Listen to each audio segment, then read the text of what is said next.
बिस्मिल्लाहिर्रहमानिर्रहीम। अस्सलाम वालेकुम नाज़रीन, आप यूट्यूब चैनल देख रहे हैं। मैं इमरान खान हूँ। ताहिर अशरवी साहब का शुक्रिया मैं अदा करता हूँ, उन्होंने जवाब दिया। वो हम लोगों को भगोड़ा बोलते हैं, वो ये कहते हैं तो जनाब के आप लोग पाकिस्तान से भगोड़े भागे हुए हैं, कुछ डॉलर वालर आप लेते हैं। ताहिर अशरवी साहब, इतने पैसे हम पाकिस्तान में कमा रहे थे तो हमें क्या ज़रूरत थी पाकिस्तान से बाहर आने की। नौकरियाँ चली गई, कारोबार चले गए, सारे के सारे ख़ानदान उजड़ गए, घर वीरान हो गए। तो ये सारा कुछ करने के बाद कोई आदमी को थोड़े से पैसे कमाएगा आपको लगता है? कोई दिमाग आपका काम करता है? कोई अकल में बात आपके घुसती है? तो ताहिर अशरवी साहब के ख़िलाफ़ जो हम लोगों ने, और इनके ख़िलाफ़ नहीं, जो दरबारी मुल्ला हैं उनके ख़िलाफ़ हमने आवाज़ उठाई थी। मैंने उसके बारे में जो खास तौर मैं अपनी बात करूँगा, बाकी वो नहीं करता मैंने खास तौर पर 3-4 चीज़ें उठाई थी। तो इस पर ताहिर अशरवी साहब ने जवाब दिया।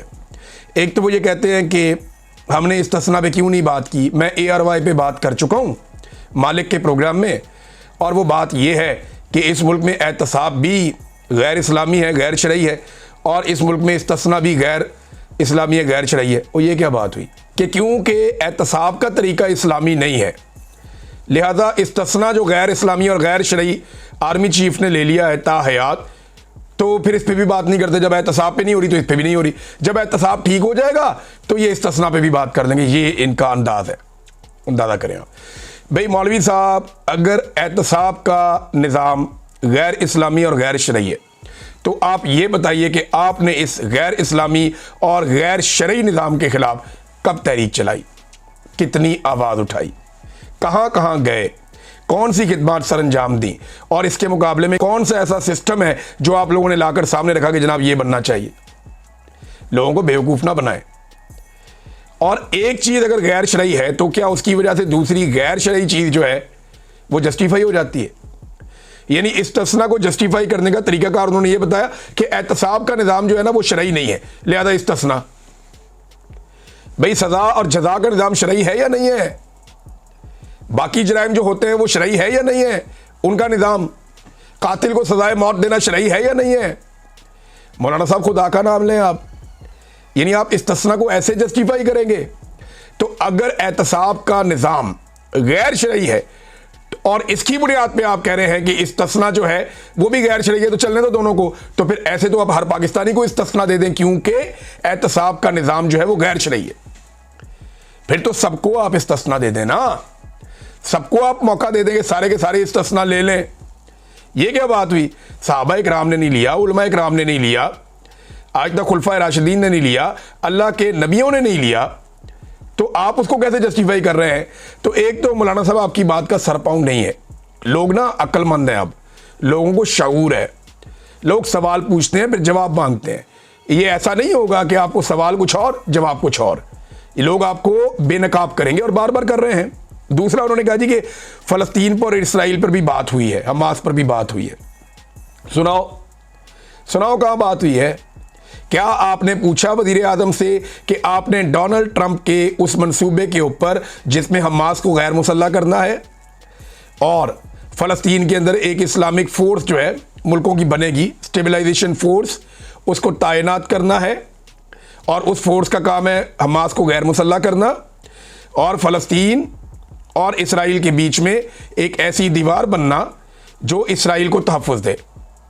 ये तो बाकायदा चीज़ें लिखी पड़ी हैं। तो मौलाना साहब इस पे आपने कहाँ बात की? सुनवाएं, मुझे सुनवाएं ना, किस बुनियाद पे आप ये कह रहे हैं कि आपने इस पे बात की है? दे कोई गारंटी, लाएं कोई चीज़ सामने रखें। मोहम्मद बिन सलमान ने जब से डोनाल्ड ट्रंप के सामने उन्होंने बैठ के, और जब वो अमेरिका गए और जब से वहाँ से मामला बदला है, तब से इनका पैंतरा बदला है। ये तो पूरी तरह तैयार थे सारा कुछ करने के लिए, ये तो हर चीज़ करने के लिए तैयार थे। तो मोहम्मद बिन सलमान ने वहाँ जाकर कह दिया कि जनाब फ़लस्तीन के बारे में सोचें, पहले उसकी रियासत बनेगी, तो ये क्रेडिट गोज टू मोहम्मद बिन सलमान। ये तो तैयार बैठे थे डोनाल्ड ट्रंप के कहने के ऊपर, जो वो कह रहे हैं वो करने के लिए। बहरहाल मौलाना ताहिर अशरवी साहब, आपने बताया नहीं कि कब आपने इद्दत के केस के खिलाफ आवाज़ उठाई इन दोनों साहिबान के सामने, कब आपने इंसानी हकूक़ के मामलात पे आवाज़ उठाई इन दोनों हजरात के सामने, कब आपने जबरी गुमशुदगियों के खिलाफ आवाज़ उठाई इन दोनों हजरात के सामने, कब आपने आज़ादी इज़हार राय को कुचलने के खिलाफ आवाज़ उठाई इन दोनों साहिबान के सामने, कब आपने मैंडेट को चोरी करने के खिलाफ आवाज़ उठाई इन दोनों साहिबान के सामने? दिखाएं ना, दिखाएं कौन सी तनकीद। हमने तो जो विजुअल देखा उसमें आपकी तारीफ़ें ज़मीन आसमान के आप लोगों ने कलाबे मिला दिए। आप लोग तो वहां पे तारीफें कर रहे थे और अब अवाम आपको कर रही है नंगा, अवाम कर रही है आपके ऊपर तनकीद और अवाम बता रही है कि जनाब आप लोगों की औकात क्या है। तो जब अवाम आपको बता रही है तो आपको तकलीफ हो रही है ना मौलवी साहब, ये होगी आपको तकलीफ, क्योंकि पाकिस्तानी आगे निकल गए, आप लोग बहुत पीछे रह गए। पाकिस्तान की एस्टेब्लिशमेंट अब पाकिस्तान की अवाम बनेगी और पाकिस्तान की अवाम को अपनी आवाज़ उठाने के लिए सोशल मीडिया के प्लेटफॉर्म्स अवेलेबल हैं। अब कितना कुछ लेंगे लोग, एक हद से ज़्यादा आप नहीं दबा सकते। इमरान खान की आवाज़ को देंगे कितना दबाया गया, जेल के अंदर बंद है, इसकी क्या शरई हैसियत है, ज़रा ये भी बताएं कि एक लीडर है उसको जेल के अंदर बंद किया हुआ है और उसे बाहर नहीं आने दे रहे, उसकी शक्ल किसी को नहीं देखने दी, उसकी आवाज़ किसी को नहीं सुनने दी। ज़रा इसकी भी शरई हैसियत बताएं ना, किस कैपेसिटी में ये सारा कुछ किया जा रहा है, इसके ऊपर तो मौलवी नहीं बोलते। अब इमरान खान साहब को कैद तन्हाई में रखना, और कैद तन्हाई एक टॉर्चर है, ये अक़वाम मुत्तहिदा ने कन्फर्म किया है। उन्होंने कहा जी ये एक तरह का टॉर्चर है और ये टॉर्चर इमरान खान पे किया जा रहा है। उन्होंने मुतालबा किया कि ये टॉर्चर ख़त्म किया जाए, ये यूनाइटेड नेशन कह रहा है। और उसके बाद जो है वो एक आलमी सतह के जाने माने वकील हैं इंसानी हकूक़ के, उनका भी ये जेरेड जेंसर, इनका भी स्टेटमेंट आया इंसानी हकूक़ के हवाले से जो इमरान खान के साथ हो रहा है, बल्कि अक़वाम मुत्तहिदा में दरख्वास्त दायर की गई है। ये इतना सिंपल नहीं है, इमरान खान के साथ जो ये निज़ाम कर रहा है इससे पहले किसी वज़ीर आज़म के साथ नहीं किया गया, किसी हुक्मरान के साथ नहीं किया गया। और अगर ये सिलसिला ना रोका गया तो पाकिस्तान की बदनामी बढ़ती जाएगी और पाकिस्तान में इस्तेहकाम नहीं आना। इस तरीके से जैसे आपने लोगों को दबाया हुआ है, इस तरीके से जैसे आपने डंडा चलाया हुआ है, इस तरीके से कभी भी किसी मुल्क में सियासी इस्तेहकाम नहीं आ सकता। हसीना वाजिद फार्मूले पे आप काम कर रहे हैं, तो एंड ऑफ द डे क्या हुआ? वही हुआ ना जो बांग्लादेश में सबने देखा। तो इसी फार्मूले के साथ आप पाकिस्तान में डिफरेंट नताइज कैसे ले आएंगे? ये नहीं हो सकता, मुमकिन नहीं है। फैज़ हमीद वाले मामले में नाज़रीन बहुत उछल कूद हो रही है, एस्टेब्लिशमेंट को बहुत प्रॉब्लम है कि लोग इसमें मान क्यों नहीं रहे कि फ़ौज ने एहतसाब किया है। फ़ौज ने एहतसाब तो किया ही नहीं। फ़ौज अगर एहतसाब करती तो और बहुत सारे ऐसे केसेस हैं जिनमें एहतसाब होना चाहिए था। मिसाल के तौर पे ये मैं आपको एक दिखाता हूँ, शाहिद असलम साहब का ट्वीट है बड़ा इंटरेस्टिंग। वो ये कहते हैं कि फ़ौज के खुद एहतसाबी के अपने निज़ाम की हालिया चंद मिसालें।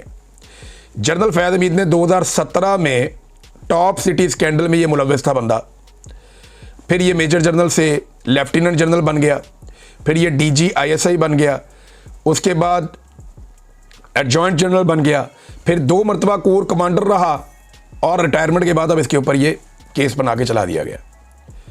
भाई इतना सारा कुछ आपने उस बंदे को नवाज दिया और उसके बाद आप दे रहे हैं। ये फ़ौज के अंदर का तो एहतसाब ही नहीं है। जब वो फ़ौज के अंदर ड्यूटी पे था तब तो एहतसाब हुआ ही नहीं, रिटायरमेंट के बाद आपने उस पर हाथ डाला और वो भी ज़ाती वजूहात दिखाई देती हैं। और ये आर्मी चीफ की दौड़ में शामिल था जनरल फैज़, इसको लगता था ये भी बन जाएगा। अब इसी तरह जो है वो जनरल मोहम्मद आमिर, ये जब ब्रिगेडियर था तो ऐवान सदर में जरदारी साहब का मिलिट्री सेक्रेटरी था 2011-12 में। जाली अकाउंट से बराह रास्त मिलिट्री सेक्रेटरी के अपने अकाउंट में ये पैसे लेता रहा है शाहिद असलम साहब के बकौल, और ये खबरें छपती भी रही हैं पहले भी। इसके बावजूद मेजर जनरल बन गया, फिर लेफ्टिनेंट जनरल बन गया, फिर एडजॉइंट जनरल बन गया और कोर कमांडर भी बन गया। ये भी 2022 में आर्मी चीफ बनने की दौड़ में शामिल था। रिटायरमेंट के बाद आजकल जनरल आमिर कतर में पाकिस्तान का सफीर तैनात है। अंदाजा करें आप, ये भी करप्शन के इल्जामात, वो भी करप्शन के इल्जामात, दोनों बुलंद तरीन मुकामात पर पहुंचे। एक की मौजूदा आर्मी चीफ के साथ टसल थी, उसको उठा के सजा, और दूसरा कतर में पाकिस्तान का सफीर। बस ये है फौज का अंदरूनी एहतसाबी निज़ाम। अब तक के लिए इतना ही, अपना ख्याल रखिएगा, अपने इस चैनल का भी। अल्लाह हाफिज़।